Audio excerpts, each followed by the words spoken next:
Good morning. It is Thursday, the 26th of March. I'm Maeve McMahon, and you're watching Europe Today, your daily digest of European news and analysis in just 20 minutes.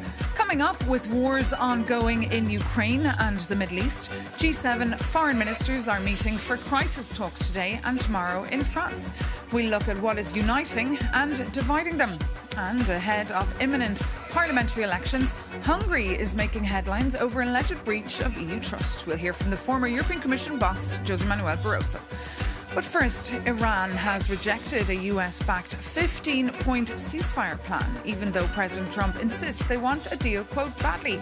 This as the conflict between Israel and Hezbollah continues, with Israel saying it may occupy Lebanon's south long term.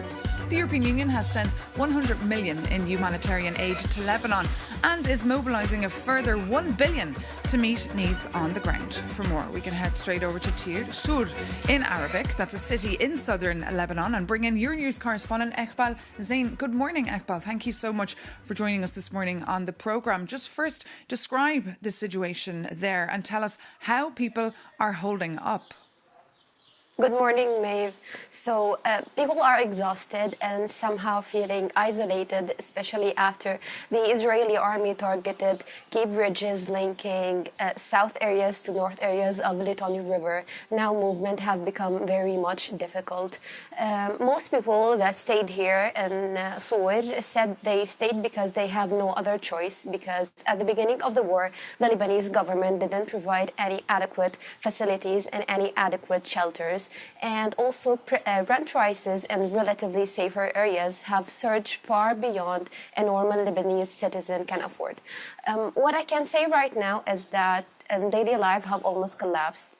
Most shops are closed, most pharmacies, most bakeries, also most fuel stations have shut down.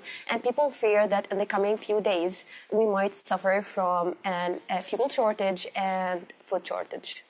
And are people feeling safe there? Is the bombing constant? Well, it's frequent and unexpected. We can hear the Israeli jets flying at a very low height, also the Israeli drones, and also missiles launched from Hezbollah and Iran could be heard. And how many people have fled the city? Well, most of people have already left the city at the beginning of the war and following the Israeli evacuation order that covered most of the Sur area and mentioned for the first time specific camps and refugee camps where around 50,000 Palestinian refugees live. So the city is noticeably emptier. And just a final point on Trump's comments that potentially there could be peace talks soon. Do people have any faith or trust in him?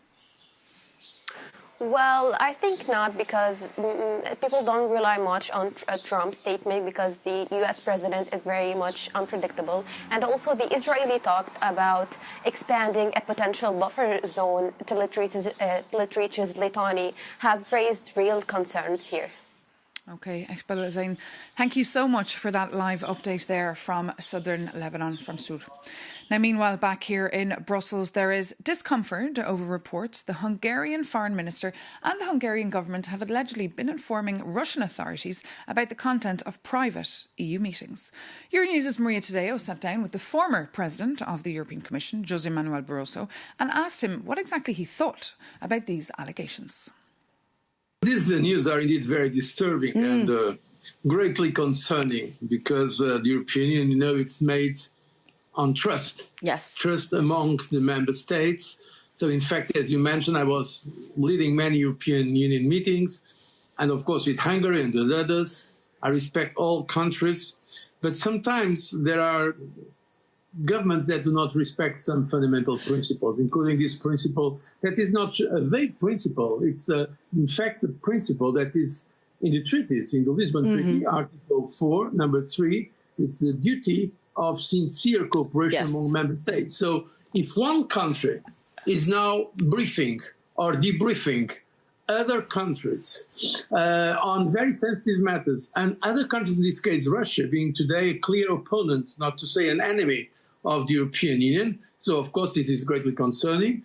And the clarifications provided so far by the Hungarian government are not really clarifications. In fact, in a way, it's even worse because, if I understood correctly, according to the media reports I've seen, the Hungarian foreign minister said that he irregularly briefs not only Russia, but United States, Turkey, Israel, and Serbia on this matter. So the very fact that the government of a European Union and a NATO country puts at the same level the United States and Russia, it's quite strange, I would say.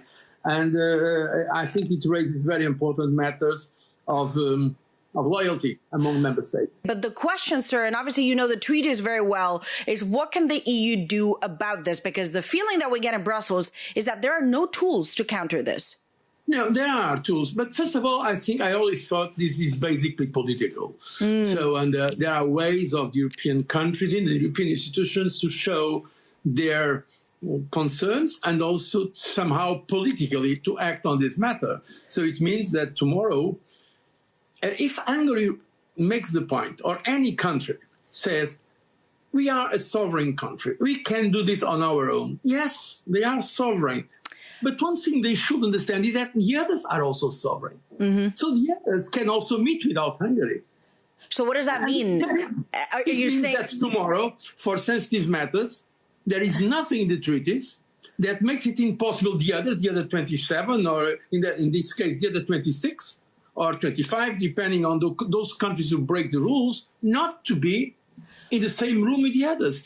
In the past, it already happened in a way. It was not so dramatic, but you remember when, during the financial crisis, when some countries pushed for a fiscal compact, a fiscal treaty, I remember it was the United Kingdom that said, our sovereignty should be respected, we don't want that treaty.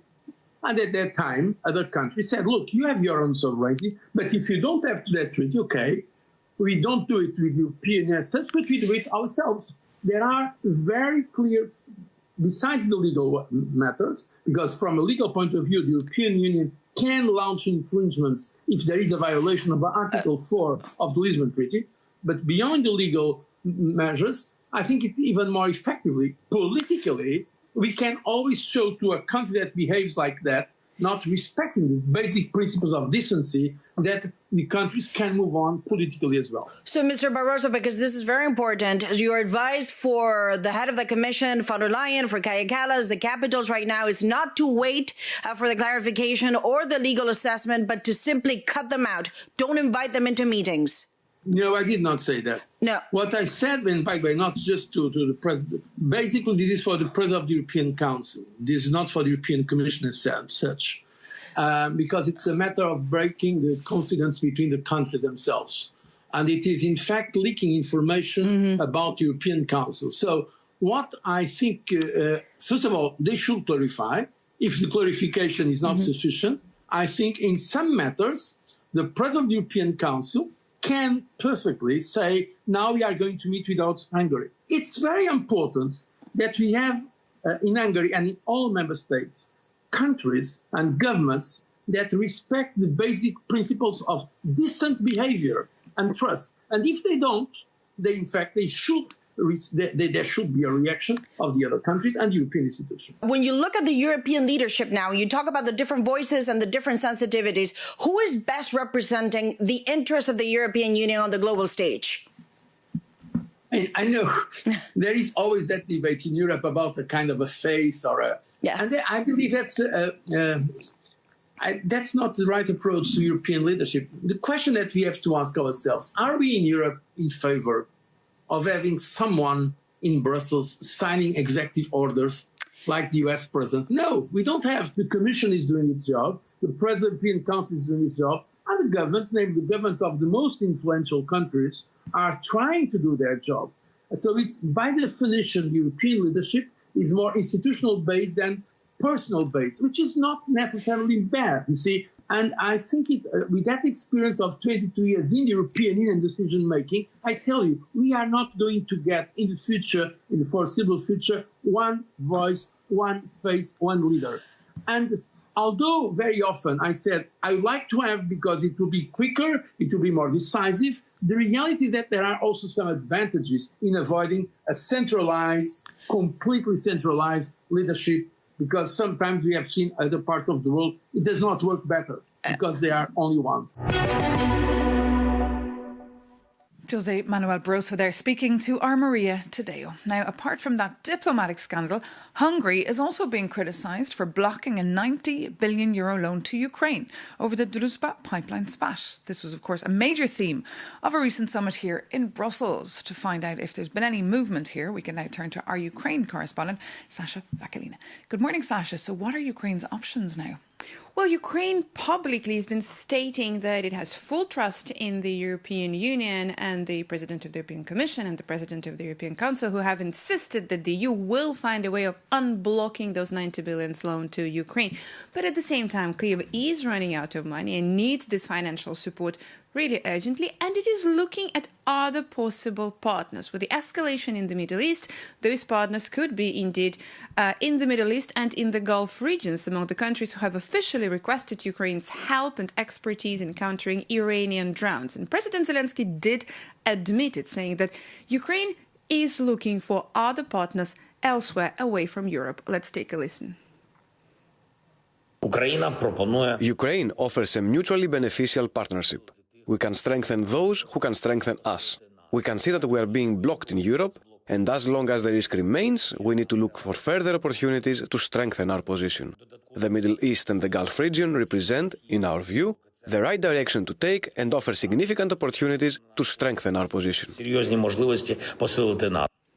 President Zelensky there losing a little bit of patience with Brussels. Of course, we've been discussing this potential loan for months here, but Brussels has promised they will find a way to unlock this loan, Sasha, but yet we're seeing Budapest now halting gas transit as well to Ukraine. Absolutely. Let's take a little step back and see what is it that Hungary has been blocking for a while. Now, we have this 90 billion loan. We also have the new package of sanctions against Russia also being blocked by Hungary. There is also a veto regarding the opening of the clusters and any proceedings regarding Ukraine's EU accession process. Now, recently, Hungary also announced it would cut diesel, electricity, and now natural gas transit. Now, these are all those tools already used or announced by Budapest. That doesn't really leave much rest in this arsenal. What else can Hungary do in this dispute with Kyiv over the Druzhba pipeline? Now, let's take a listen to what Viktor Orban had to say about these new measures. Ukraine has been blocking the operations of the Friendship oil pipeline for 30 days. In order to break the oil blockade and ensure Hungary's secure energy supply, further measures are now needed. Therefore, we will gradually halt gas deliveries from Hungary to Ukraine and store the remaining volumes at home. As long as Ukraine does not supply oil, it will not receive gas from Hungary. Hungary is indeed a very important transit route for natural gas for Ukraine. It represents around 30% of all the inputs. But at the same time, Ukraine Foreign Ministry said that at this stage, Ukraine has enough to go on for a while. But also there are alternative routes that have already been discovered and used. First and foremost, this is Poland. So it remains to be seen how strong and how efficient for Budapest this new measure would be in this dispute over Druzhba. OK, thank you so much, Sasha. Sasha Vakalina there reporting for us. And now to take a look at how all these issues are impacting Polish-Hungarian relations, our Polish reporter, Jakub Janis, brings us this report. Not so long ago, Poland and Hungary used to be the ultimate power couple of Central Europe. Today, Polish Prime Minister Donald Tusk is publicly calling Budapest's alleged handling of EU secrets a disgrace and strongly condemns its growing loyalty to Moscow. And this is no longer just a political disagreement. It's a full-blown fracture built over years of Russian connections and ideological clashes. So let's see the timeline, shall we?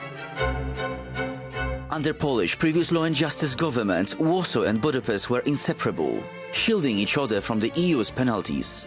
But Russia's full-scale invasion of Ukraine caused a massive crack. Poland became Kyiv's biggest champion, while Viktor Orban refused to break his ties with Vladimir Putin. And the rift grew so deep that even Polish conservative leader Jarosław Kaczyński told Orban to get his eyes checked over Russian atrocities. Fast forward to today and the situation got even more tense. Budapest has become a safe haven for wanted law and justice politicians fleeing Tusk's new government.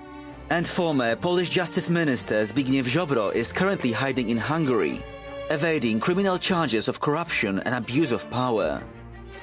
And the relationship derailed completely this week after reports that Hungary's foreign minister was allegedly leaking EU meeting details to Moscow, prompting Tusk to admit Warsaw has suspected this betrayal for years. Now the conflict is tearing Poland itself apart. MAGA-aligned Polish President Karol Nawrocki is defying pro-EU Tusk by traveling to Budapest to stand with Orban right before the April 12 elections. And it is an ironic twist of history. These two nations shared monarchs in the late Middle Ages, like Louis the Great and Stefan Batory. And after centuries of surviving empires, world wars and communism together, it seems that current geopolitical alliances and Russian ties are breaking a relationship long defined by the old proverb, Pole and Hungarian, two good friends, together for the sword and the wine.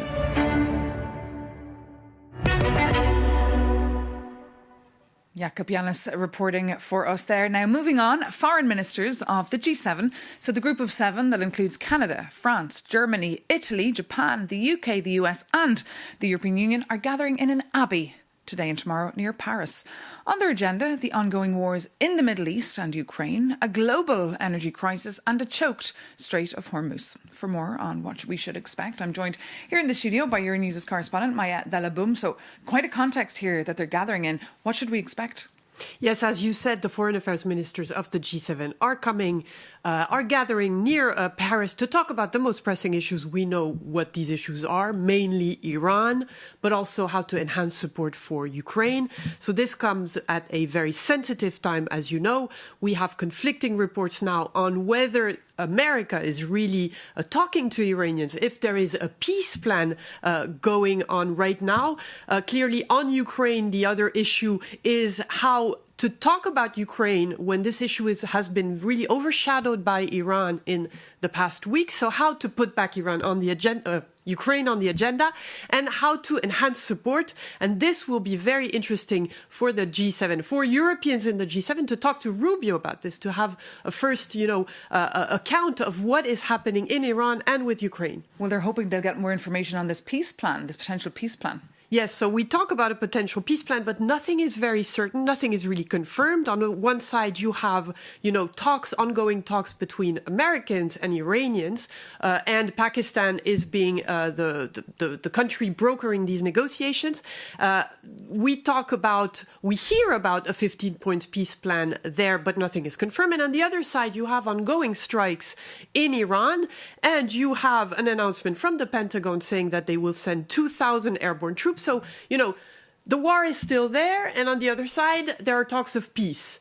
So it's not very clear, as we know from the start, it's not clear, but it's not clear now. So Rubio will be the one maybe giving a little more clarity on the situation. So all eyes, of course, on Marco Rubio for some clarity on what is next on a war that, of course, is really impacting us here in the European Union. Maya Delabum, thank you so much for that update. Well, that brings this edition of Europe Today to an end. Thank you so much for tuning in.